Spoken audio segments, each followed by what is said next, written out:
Bonjour à tous, bienvenue pour ma session numéro 2 sur ma chaîne YouTube. Alors, lors de cette session, nous allons aborder le goodwill complet. Alors, en quoi consiste le goodwill complet? La notion de goodwill complet correspond à l'addition du goodwill partiel et du goodwill minoritaire.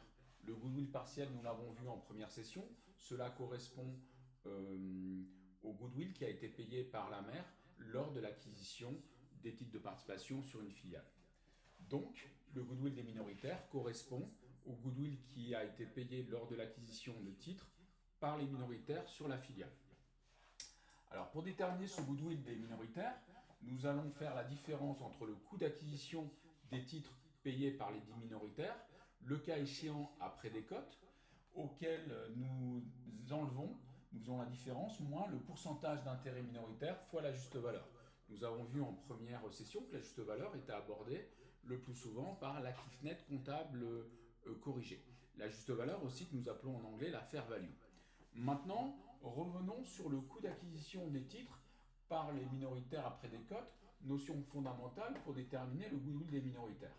Alors, pour ce faire, nous partons de l'hypothèse que le coût d'acquisition global des titres, si l'on lui applique le pourcentage d'intérêt de la mère, nous obtenons logiquement le coût d'acquisition des titres de participation par la mère. Donc, le coût d'acquisition global des titres sans décote est égal au coût d'acquisition des TP par la mère divisé par le pourcentage d'intérêt de la mère. Maintenant que nous avons dit cela, nous pouvons positionner le coût d'acquisition par les minoritaires sans décote dans cette équation.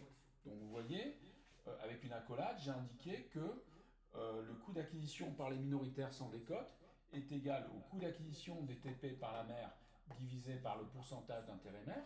Cela correspond au coût d'acquisition global des titres sans décote.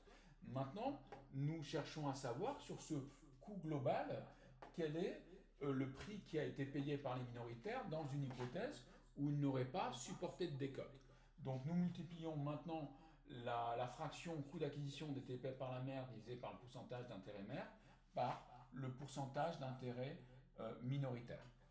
Et ensuite, nous allons considérer la décote, ce qui veut dire qu'en quelque sorte, le prix, si je peux m'exprimer ainsi, serait raboté pour les minoritaires. C'est-à-dire que les minoritaires, en bourse, puisque l'acquisition se fait le plus souvent en bourse, auraient payé une valeur moindre que la mère, puisqu'il y a un taux de décote qui s'applique. Alors cela se comprend, puisque les minoritaires ont acquis des titres qui ne leur permettent pas d'assurer un contrôle sur la filiale à laquelle on s'intéresse. C'est la mère qui dispose du contrôle d'un certain contrôle sur la filiale.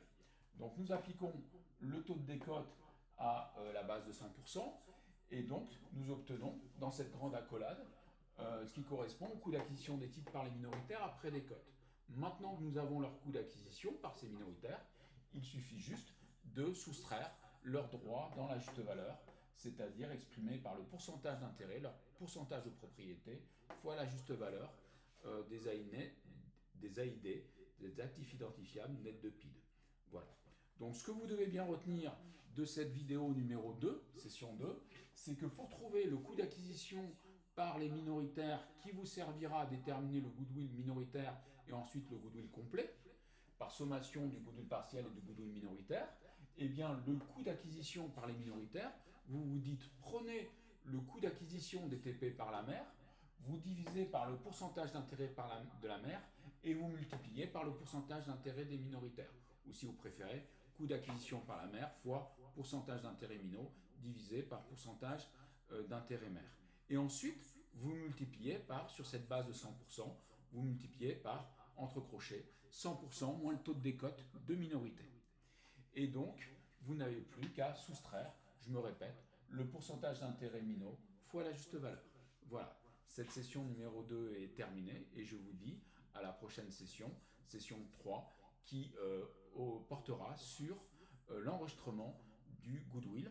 Nous verrons l'enregistrement du goodwill partiel, si nous sommes dans cette hypothèse uniquement de goodwill partiel.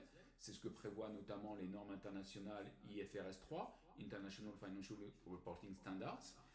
Il y a une autre option qui est envisageable selon cette norme, à savoir l'enregistrement du goodwill complet, c'est-à-dire à la fois le goodwill partiel et le goodwill minoritaire. Voilà. Donc cela fera l'objet de notre session numéro 3 à laquelle je vous invite chaleureusement. Bien. À bientôt. Merci.